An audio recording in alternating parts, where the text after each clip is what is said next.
good out of voting for Kavanaugh or voting for Coney Barrett. Let me help me help you, all that bullshit. That's gone. Yeah. And now I if I'm Todd Blanche on this fine Sunday afternoon, I'm thinking, well, I guess I'm going to be an acting attorney general. Yeah. Because I don't think they can get Todd Blanche through without Lindsey there. Right. And Lindsey is one of the things that he did, which is really his legacy, was refusing the Merrick Garland nomination, making sure that seat stayed empty. He and Mitch McConnell together made sure that seat stayed empty. And then at the end of Trump's first term, he made sure that Trump was able to put in Amy Coney Barrett. That is correct. Even though they had started voting already. That is correct. And reap what you sow in that kind of thing. And if in the extraordinary connections Lindsey had good relationships, let's be real, with Democrats and Republicans, even though he was a Trump, ass kisser from 2017 on. He had good bipartisan relationships. He could pull Democrats on some big things. Occasionally, he never hesitated to pick up the phone to any reporter in D.C. to spin the Trump universe's view of the world. By the way, I said this earlier today. I was talking with somebody about this. The reason you're going to see the mainstream media gushing about Lindsey Graham, bipartisanship, blah, blah, blah. Lindsey was one of the greatest sources for reporters in D.C. Right. He would talk to anybody about anything at any time. And that's a lesson from Biden world, which was the Biden White House refused to talk to the media. And so the media really iced them out. Now, and that was an Andrew Bates problem, right? That was a Biden White House problem, which was they didn't talk to the media hated them.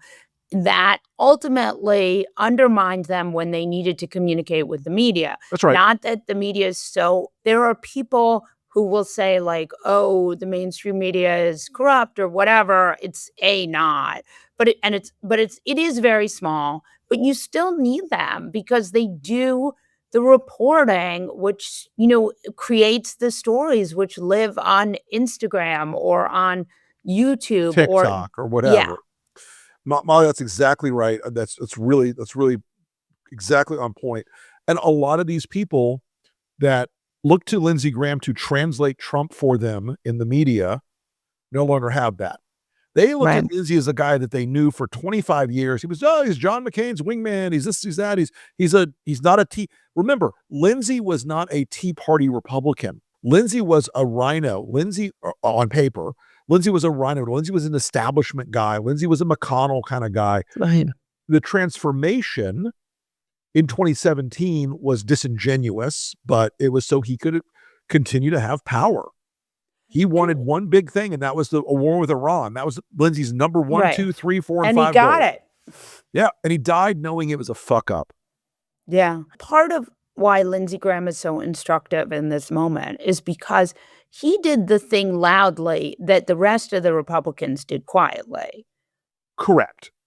He embraced Trump in a public manner that, while it was absurd and while people were like rolling their eyes about it, it still had an impact on the Republican Party that even John McCain's old best friend would somehow side with Trump. But go on. No, it just, I can't over exaggerate for people how much Lindsey could make that argument. Well, if I can get with him, you can get with him.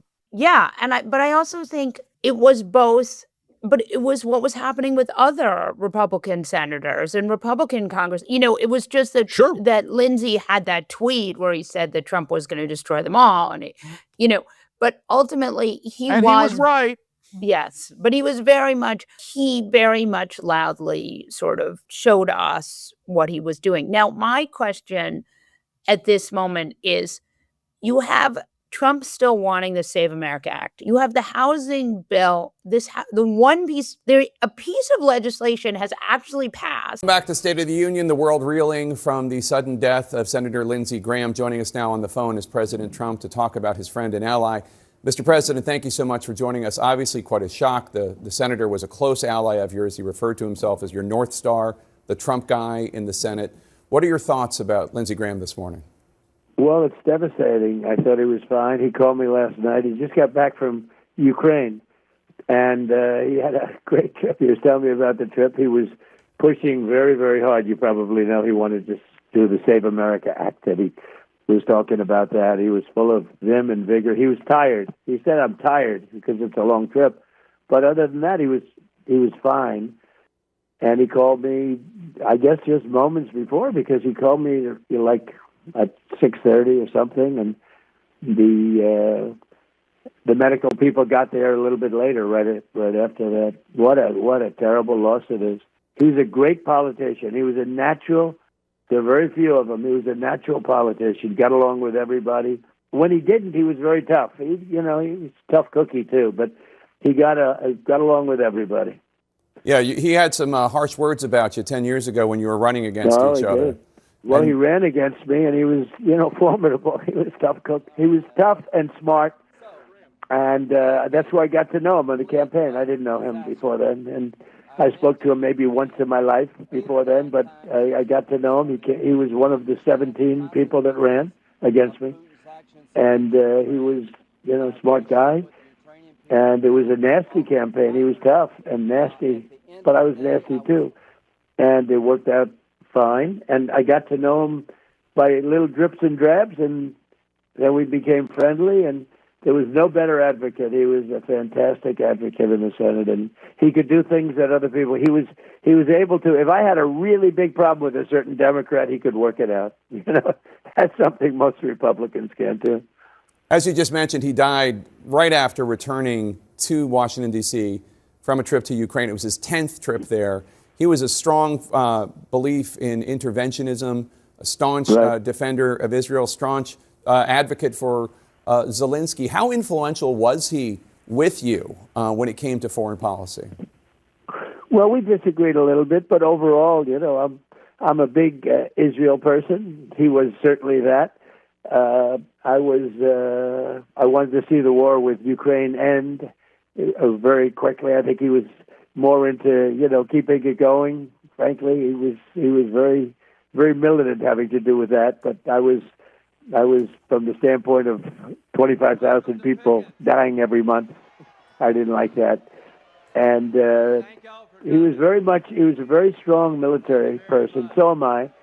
But I think we used it a little bit differently. We probably had a little bit of a different attitude, but we got along on it. Essentially, we agreed. And essentially, we agreed on almost everything. Where he was really becoming strong was the Save America Act. He was really, and I think he was going to be there very, very strongly on the filibuster. He was against terminating the filibuster. And I think he was doing that because he said we have a budget coming up and we have debt ceiling coming up, and the Democrats will, they're deranged in many ways, and they're not going to be able to do it. So he was coming aboard, I think, for the filibuster, terminating the filibuster. But before we did that, he was a strong advocate for Save America, and that's what he called me about last time. I mean, I think of it. I spoke to him he had already landed. He was probably at his place. I don't know where he was, but I spoke to him, and then I got a call a few hours later saying, late in the evening, at 2:00 in the morning, actually. But they found out about it, I think, about 8:00. About his problem, but so it had to be something very quick because he was fine. Other than being tired, he was fine. Mr. President, it's nearly impossible to think about replacing Senator Lindsey Graham, and yet the governor of the great state of South Carolina is going to need to appoint someone on an interim basis. There will also be a special election called. Do you have?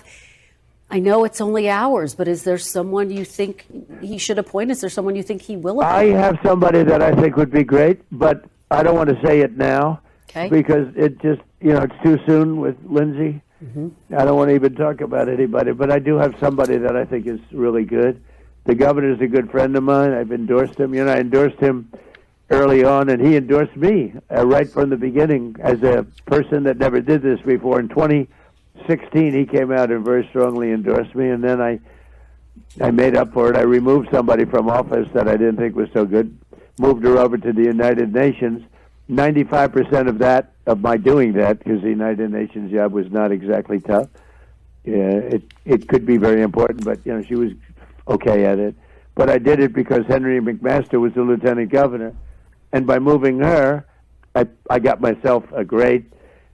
Really a great guy. Henry McMaster has been a really good governor, really good guy. And that position cleared out. And Henry's been a great governor. Now he's termed out, but he's going to do the right thing. I think Henry will be fantastic. Remember, he endorsed me out of nowhere. He said, "I like that guy the best," and he campaigned for me with his wife, with Peg. Yeah. He campaigned for me. I'd say, "Who is that man that's campaigning all the time?" I hardly knew him. They said, "That's the lieutenant governor." So they have a great governor, and he's going to make a good decision. But ultimately, it's going to be an election pretty soon. As I understand the rules, every state is different. But ultimately, they'll have an election. They'll have some people joining. Some are good, some are bad. And but I have somebody that I like, but I'm not going to tell you who now because it's too soon. All right, fair enough. We will. I never thought I'd be in this position. Yeah. I thought Lindsey was going to be living forever. I said, "Lindsey, you're going to live forever." And he was going to have a big victory.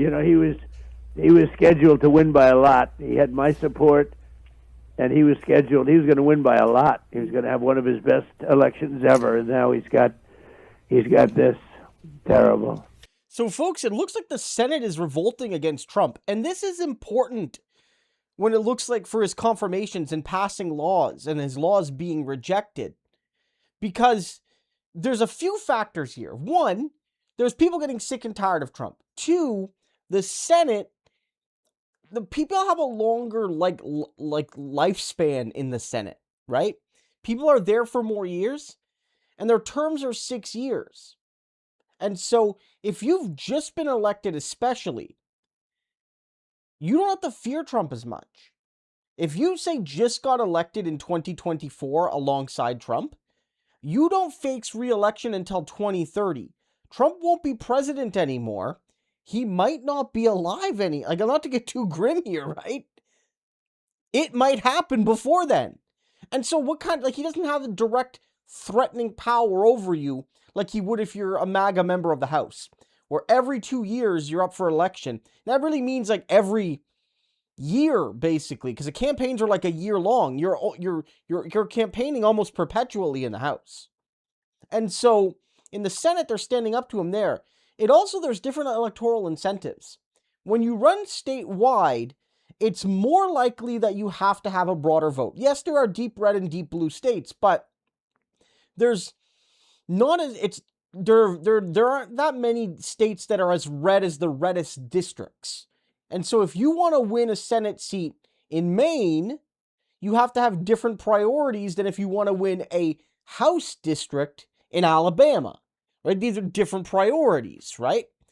And finally, I think one factor that people are going to be talking about is the death of Lindsey Graham and the incapacitation of McConnell. Now, there's still debates about, some people are suggesting even that the picture that was put out of McConnell today, is it real or not? I mean, I don't know, right? I'm not speculating that. Others are. But the point is, he's not ready to come back to the Senate. He's not in good health. There are still discussions about whether or not he's trying to delay the inevitable to only resign in August after the deadline. Whatever happens, he can't guarantee that he'll be able to vote, that he'll be there to participate in a vote. That means the Republicans are down 2 senators, and that means basically any Republican defection could sink a Trump bill and sink a Trump nomination. This is bad for him.